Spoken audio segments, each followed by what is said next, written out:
ಬೈಂದೂರು ಕ್ಷೇತ್ರ ಪಾಕಿಸ್ತಾನ ಅಥವಾ ಅಫ್ಘಾನಿಸ್ತಾನದಲ್ಲಿ ಇಲ್ಲ. ಕುಂದಾಪುರ ಕ್ಷೇತ್ರದವರು ಅನ್ಯಾಯದ ವಿರುದ್ಧ ಎಲ್ಲಿ ಬೇಕಿದ್ರೂ ಮಾತನಾಡಬಹುದು. ಬೈಂದೂರು ಕ್ಷೇತ್ರವನ್ನ ಶಾಸಕ ಸುಕುಮಾರ್ ಶೆಟ್ಟಿಯವರು ಗುತ್ತಿಗೆ ಪಡೆದಿಲ್ಲ.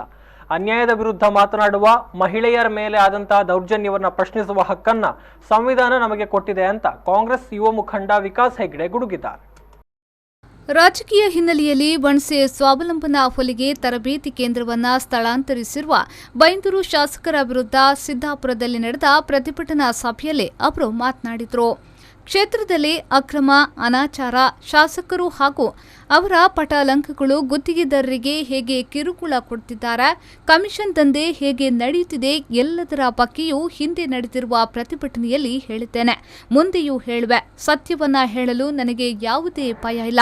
ನನ್ನ ಹೆಸರಿನ ಬಗ್ಗೆ ಟೀಕಿಸಿದ ಉಮೇಶ್ ಕಲ್ಗತ್ತಿಯ ಬಗ್ಗೆ ನಾನು ಮಾತನಾಡಲು ಹೋಗುವುದಿಲ್ಲ. ಆತ ಹೇಳಿರುವ ಮಾತಿಗೆ ಸುಕುಮಾರ್ ಶೆಟ್ಟರಿಗೆ ಉತ್ತರ ಕೊಡುತ್ತೇನೆ. ನನ್ನ ತಂದೆ ನನಗೆ ವಿಕಾಸ್ ಎನ್ನುವ ಒಳ್ಳೆಯ ಹೆಸರನ್ನಿಟ್ಟಿದ್ದಾರೆ. ನಿನ್ನೆ ಆತ ನನ್ನ ಹೆಸರಿನ ಬಗ್ಗೆ ಏನೇ ಹೇಳಿರಬಹುದು. ಈ ದೇಶದ ಪ್ರಧಾನಿ ನನ್ನ ಹೆಸರನ್ನ ಹೇಳಿಕೊಂಡು ರಾಜಕೀಯ ಮಾಡುತ್ತಿದ್ದಾರೆ.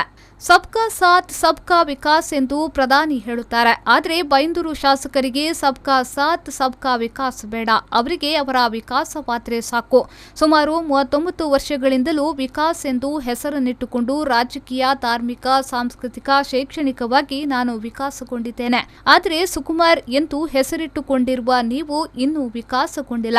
ಈಗಲೂ ನೀವು ಕುಮಾರನಂತೆಯೇ ಮಕ್ಕಳ ಹಾಕಿ ವರ್ತಿಸುತ್ತಿದ್ದೀರಿ ಎಂದು ಹೇಳಿದ್ರು. ನನಗೆ ಹೆಮ್ಮೆ ಆಗ್ತಾ ಇದೆ. ನಿನ್ನೆ ನೀನು ಏನೇ ಹೇಳಿರಬಹುದು, ಇವತ್ತು ನಿಮ್ಮ ಭಾರತದ ಹೆಮ್ಮೆಯ ಪ್ರಧಾನಿ ನನ್ನ ಹೆಸರನ್ನು ಹೇಳ್ಕೊಂಡು ರಾಜಕೀಯ ಮಾಡ್ತಾ ಇದ್ದಾರೆ.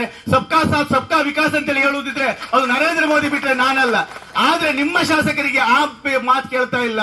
ಅವರಿಗೆ ಸಬ್ಕಾ ಸಾಥು ಬೇಡ, ಸಬ್ಕಾ ವಿಕಾಸು ಬೇಡ. ಏನು ಸುಕುಮಾರ್ ಶೆಟ್ಟರಿಗೆ ಅವರ ವಿಕಾಸ ಆದ್ರೆ ಮಾತ್ರ ಸಾಕು. ಸುಕುಮಾರ್ ಶೆಟ್ರೆ ಸುಮಾರು 39 ವರ್ಷಗಳಲ್ಲಿ ವಿಕಾಸ ಎನ್ನುವಂತ ಹೆಸರಿಟ್ಕೊಂಡು ನಾನು ರಾಜಕೀಯವಾಗಿ, ಧಾರ್ಮಿಕವಾಗಿ, ಸಾಂಸ್ಕೃತಿಕವಾಗಿ, ಶೈಕ್ಷಣಿಕವಾಗಿ ನಾನು ವಿಕಾಸಗೊಂಡಿದ್ದೇನೆ. ಆದ್ರೆ ಸುಕುಮಾರ ಎನ್ನುವಂತ ಹೆಸರಿಟ್ಕೊಂಡಂತ ನೀವು ಇನ್ನೂ ಕೂಡ ವಿಕಾಸಗೊಳ್ಳಿಲ್ಲ. ಈಗಾಗಲೂ ನೀವು ಕುಮಾರ ಏನು ಮಗುವಿನ ಬುದ್ಧಿ ಹೇಗಿದೆ, ನಿಮಗೆ ಇನ್ನೂ ಬುದ್ಧಿ ಬೆಳೆಯಲಿಲ್ಲ, ಸಾಮಾಜಿಕ ಜ್ಞಾನ ಇಲ್ಲ, ದೀನದಲಿತರ ಬಗ್ಗೆ ಕರುಣೆ ಇಲ್ಲ, ಬಡವರ ಬಗ್ಗೆ ಕಾಳಜಿ ಇಲ್ಲ.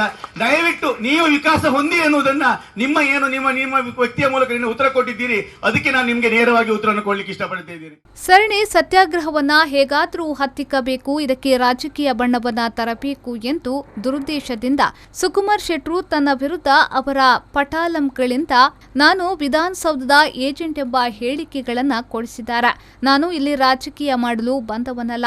ಈ ಸರಣಿ ಸತ್ಯಾಗ್ರಹ ಸುಕುಮಾರ್ ಶೆಟ್ಟರ ತಲೆ ಮೇಲೆ ಬಂದು ಕೂತಿದೆ. ಅವರಿಗೆ ಅವರು ಮಾಡಿರುವ ತಪ್ಪಿನ ಅರಿವಾಗ್ತಾ ಇದೆ. ಶಾಸಕರ ನೆಂಪು ಮನೆಯಿಂದ ವಿಧಾನಸೌಧದವರೆಗೂ ಎಷ್ಟು ಏಜೆಂಟರಿದ್ದಾರೆ ಎನ್ನುವುದನ್ನ ನನ್ನ ಮುಂದಿನ ರಾಜಕೀಯ ಭಾಷಣದಲ್ಲಿ ಉತ್ತರ ಕೊಡುವೆ. ಈ ಮಹಿಳೆಯರಿಗಾದ ಅನ್ಯಾಯದ ವಿರುದ್ಧ ಹೋರಾಟ ಇನ್ನಷ್ಟು ತೀವ್ರಗೊಳ್ಳಲಿದೆ ಎಂದು ವಿಕಾಸ್ ಹೆಗ್ಡೆ ಎಚ್ಚರಿಸಿದ್ರು. ವಿಕಾಸ್ ಹೆಗ್ಡೆ ಸುಮಾರು 21 ವರ್ಷಗಳಿಂದ ನಿರಂತರವಾಗಿ ವಿಕಾಸಸೌಧಕ್ಕೆ ಹೋಗ್ತಾ ಇದ್ದಾನೆ. ಆತ ವೃತ್ತಿಯಲ್ಲಿ ವಕೀಲ. ಆದ್ರೆ ಈಗ ಗೊತ್ತಾಯ್ತು ವಿಕಾಸ್ ಹೆಗ್ಡೆ ಏಜೆಂಟ್ ಅಂತೇಳಿ ಹೇಳಿ. ನಿಜವಾಗಿ ಇದಕ್ಕೆ ಉತ್ತರ ಕೊಡಬೇಕಂತ ಅವಶ್ಯಕತೆ ಇಲ್ಲ.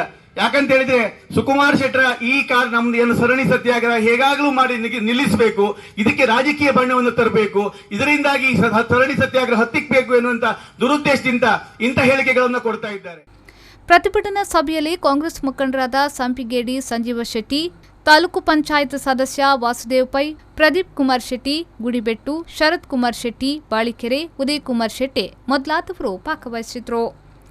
ಶ್ರೀಕಾಂತ್ ಹೆಮ್ಮಾಡಿ, ವಿ4 ನ್ಯೂಸ್ 24/7 ಕುಂದಾಪುರ.